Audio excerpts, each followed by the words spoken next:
All right, guys, we have got our Washington Commanders 2025 NFL preview here. One of the surprise teams last year after hitting on Jaden Daniels in the draft, and you can see what preseason, you're probably talking about Washington being one of the worst teams in the league. How bad are they? And you hit on the quarterback, and the offensive coordinator does well, and you're in the NFC Championship game. So it can be that quick of a turnaround when you do right by the quarterback, and I believe they've done right. We're going to talk about Jaden Daniels and the rest of the roster in a second, but we should go ahead and start with the head coaching team. Dan Quinn being the head coach here. This is his second stint, of course, and did well last year. He made that jump into doing well on fourth downs, which my immediate thought when you think of a defensive head coach coming from a defensive background is that they're normally kind of conservative and they trust the defense a little bit. Dan Quinn threw that right away, and he was really moving along, and he did really well last year. Cliff Kingsbury also did really well last year calling plays, and considering some of the additions and things here, I'm not so sure that takes a step back. I'm not sure why it would. And then we got Joe Whitt at defensive coordinator. He'll need to do a good job because I'm not in love with the defensive roster here, but we'll get to that when we get to that. But yeah, coaching staff stays together. That's always very, very good for continuity. And so why don't we go ahead and jump into that roster? Quarterback, Jaden Daniels, number 1, Marcus Mariota, number 2. Mariota's a pretty good 2, considering, but we can talk about Jaden Daniels, who was excellent last year. Top 5 for me. He's the 5th best quarterback in the league right now for me. Was excellent in pretty much everything. When you watch tape, it stands out. Like, the thing that stands out is he's just going to take what they give you kind of stuff. Doesn't force anything, doesn't push anything unnecessarily.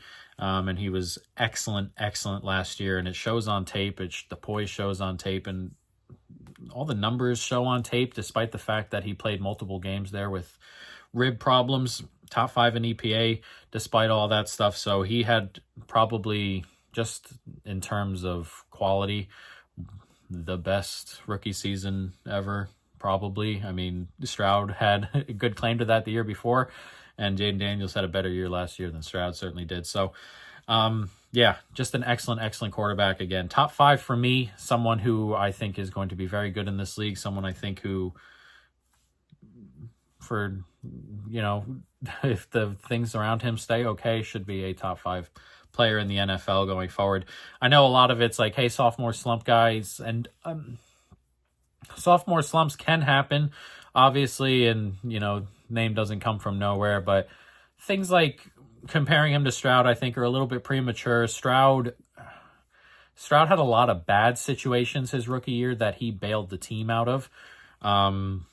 This isn't that case. I make this with Stroud all the time, where I think he might bounce back this year because of the way the play calling was there. Run on first down, run on second down. Stroud save us on 3rd and 7.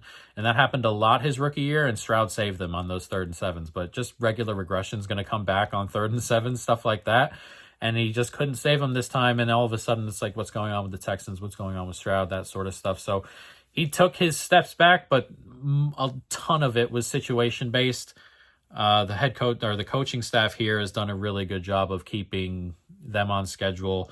The rest of the team did a good job offensively of keeping them on schedule, and assuming that they just stay on schedule, I'm not sure that Jaden Daniels goes through, quote unquote, a sophomore slump. So I like where that is. And I think Jaden Daniels steps into the new year, just as good as he was last year. And obviously we'll see. Everything in the NFL is a we'll see. But I believe that's where he goes. And again, if he goes down, they have a capable backup in Marcus Mariota. Don't want to see that. You want to see players healthy and players playing every week in and week out. He's still got a bit of a slight frame, which is the worry. And I don't love the offensive line. But again, as long as he's healthy, Washington are going to have a chance probably every game. Let's move into the running back room. It's a decent committee. I'm pretty low on it overall because of just the lack of genuine explosiveness in most of its snaps. You get a run here and there from each that kind of gets explosive, but just in general, they're more like 4 yards, 4 yards, 4 yards. And while that's not necessarily bad, there are plenty running back rooms in the NFL that are going to give you, 4 or 5 yards, 4 or 5 yards, 4 or 5 yards. And without that extra explosiveness, it just doesn't rank as highly there. So I'm not down on anything here. Like Brian Robinson, I'm not super high on. He's going to give you those 4 yards. Eckler is okay. Jeremy Nichols is a decent piece. And while he's, taking, a snap here and there, he can be effective. But again, I'm not looking at where are we putting Brian Robinson? Like overall, I'd probably have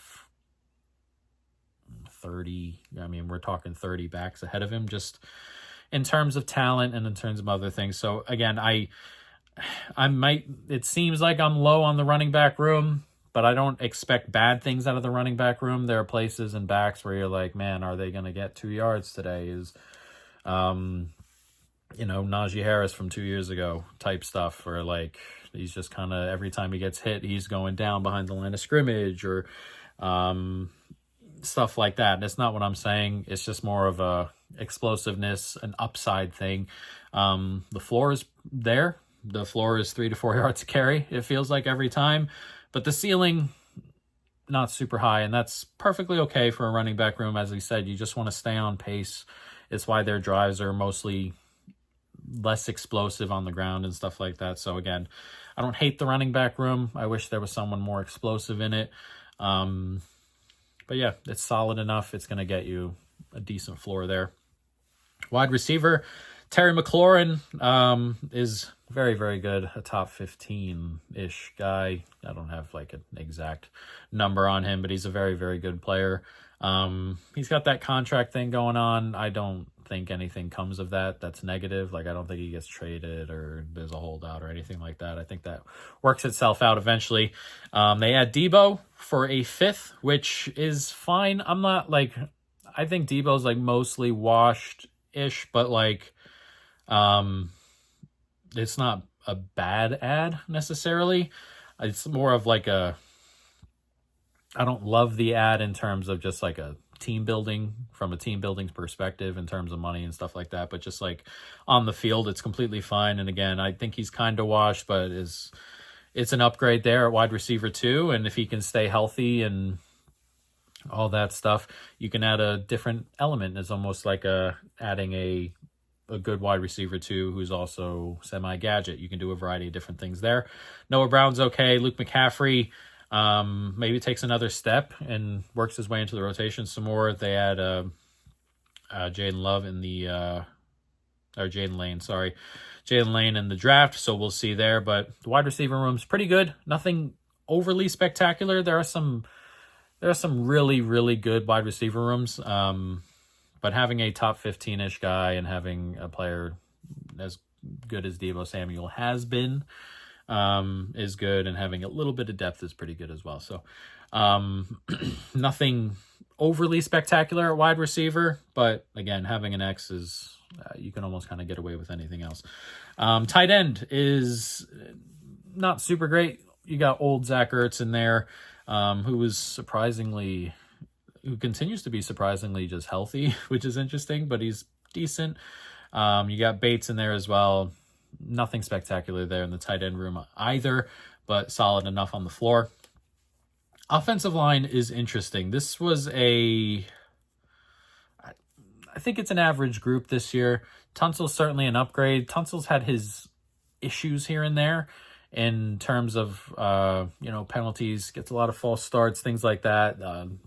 Just a lot of penalties for Tunsil. And again, his regular reps are just really good. Win rate, all that fun stuff is just really, really good all the time.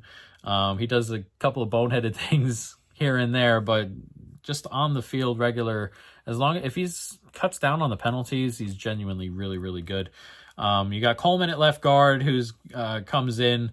When you bring in a new guy, a new rookie like that, you kind of want to, at guard, you kind of want to stick him between two good players, and it kind of masks him a little bit.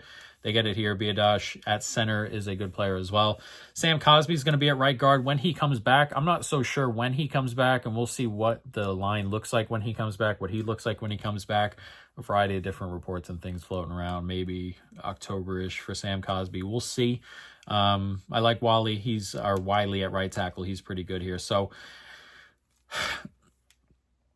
nothing fantastic, brilliant. Like, again, Tunsil can be that guy. Biadasz is pretty solid. Wiley's pretty solid, but nothing over the top good. It's about an average offensive line. And again, when you have good stuff, like you want a good running back, when you have good running backs, when you have good wide receivers, you got a really good quarterback. You kind of just need it to be solid-ish to score points every week. I think this can be that offensive line here. There's potential for this to really raise. Like, there's where we're talking about this offensive line now is kind of on the floor, on their floor, like a 40th percentile type of offensive line that can rise to the 60th percentile if everyone's just hitting and playing well. And obviously a ceiling outcome for the offensive line means probably more points considering everything on this offense there. So a solid offense should be a top 6 minimum, top 6, 7 minimum offense with a ceiling of like 2 or 3 genuinely. This team, the way they set things up, you got the quarterback to do so. They run a lot of plays quickly and efficiently, and that's so difficult to deal with. Like, if a team is scoring on offense at a really efficient rate and they're really moving, like we're talking most drives per game, most plays per game, like it's just difficult for the other team to keep up if your defense is okay enough. So this offense should be really good. Defense, a bit of a different story. I don't think it's that fantastic. Defensive line, not ideal. They lose a couple players last year who were not fantastic, but I guess better than what they've got now. Armstrong was probably the best guy left on the defensive line. He graded like 56th on edge guys on PFF. He's not been super fantastic, so that's kind of where this is. They add Von Miller, mostly past it. We'll see if he can add a bounce. When you add someone like Von Miller, you're kind of hoping he comes in and, makes a big splash play or two. And you're not necessarily expecting him to win every rep type thing, but he's still got the talent in there to kind of just win an important rep here and there, and that's kind of what you're looking for. Clennon Farrell, Dietrich Wise, it's nothing spectacular here on the defensive line. They got Payne and Kinlaw inside who are okay. Hoping Newton probably takes a step inside. It's a tough looking D-line, which is not what you necessarily want to see. And it was kind of their issue last year. Just the defense in general was a little bit of a stretch last year. But yeah, the D-line, it'll be an issue. They're going to have to work some pressure in a variety of different ways.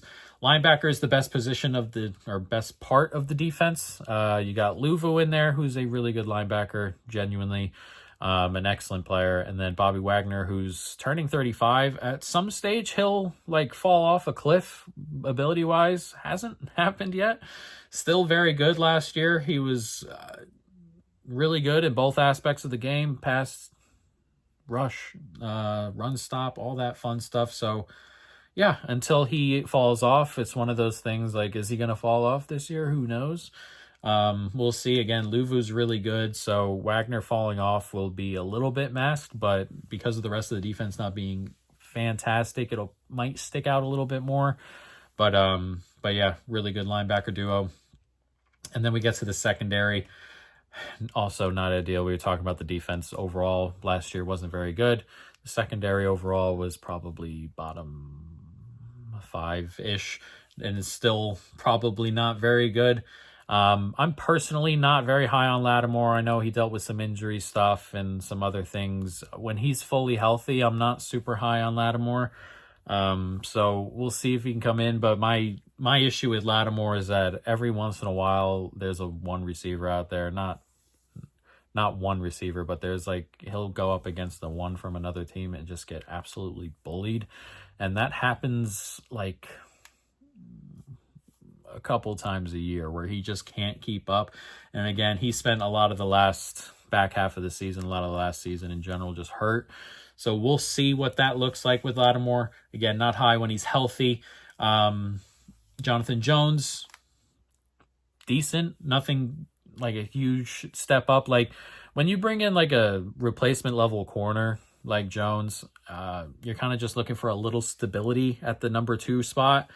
That's what Washington's looking for here. Again, it's nothing spectacular, but you're hoping, hey, he can stick on the number 2 wide receiver just a touch bit more than the other guy. You're hoping Lattimore can stick on the 1 just a touch bit longer than we were last year. That helps a ton, especially helps the D-line. You can get give them another second to get to the quarterback is obviously gigantic. These plays aren't very long.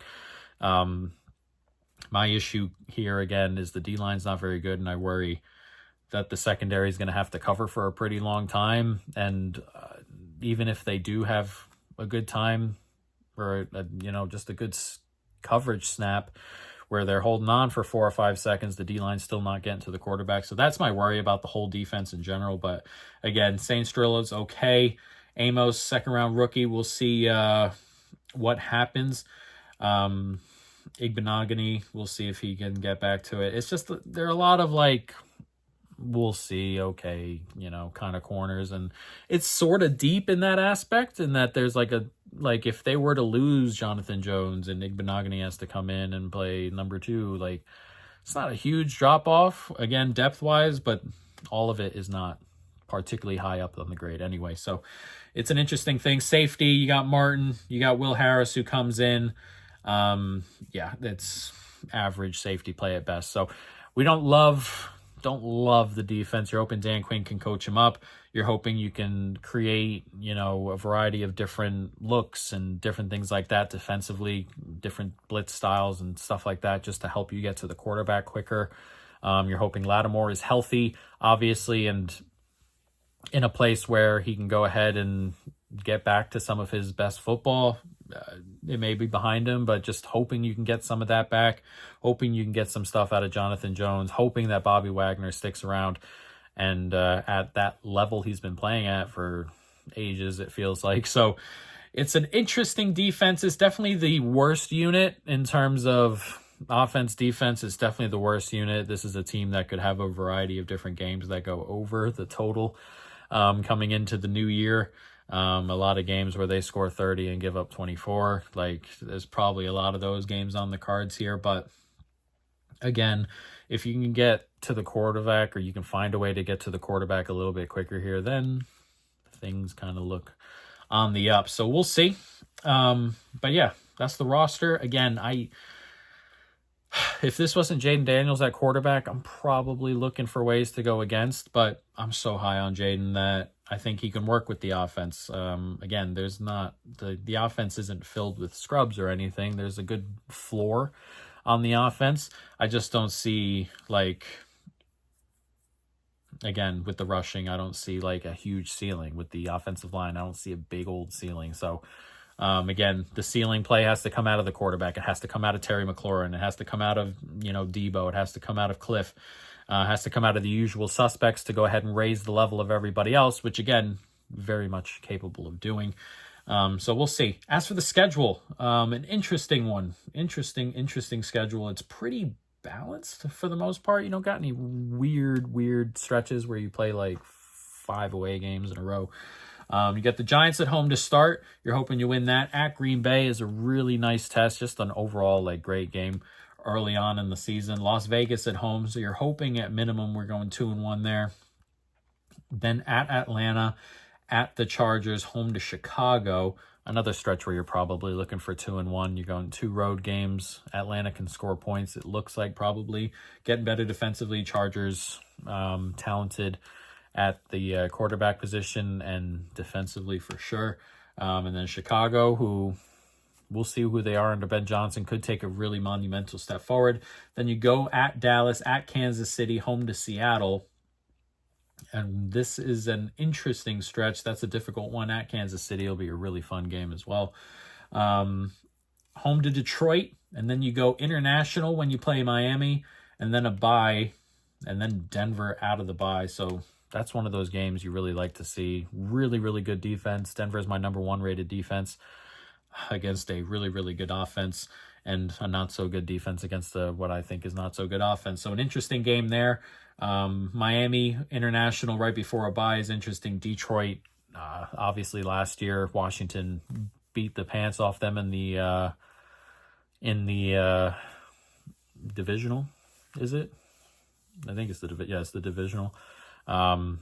Beat them comfortably, but Detroit, a couple changes coming. Obviously, Ben Johnson's leaving there, Aaron Glenn's leaving there, but also the defense is not going to be actively horrible for Detroit, who have a ton of talent on defense, but were just really, really hurt, really injured going into that Washington game. So probably getting a more competitive game there against Detroit.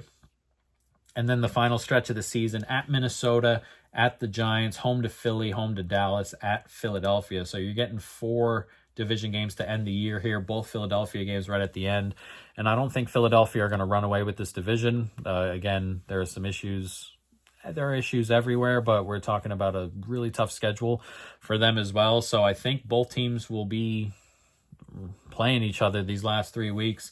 And again, you got at Minnesota in there, and then 4 divisional games in a row to end the season will not be easy. But again, this is a Washington team with a high offensive ceiling.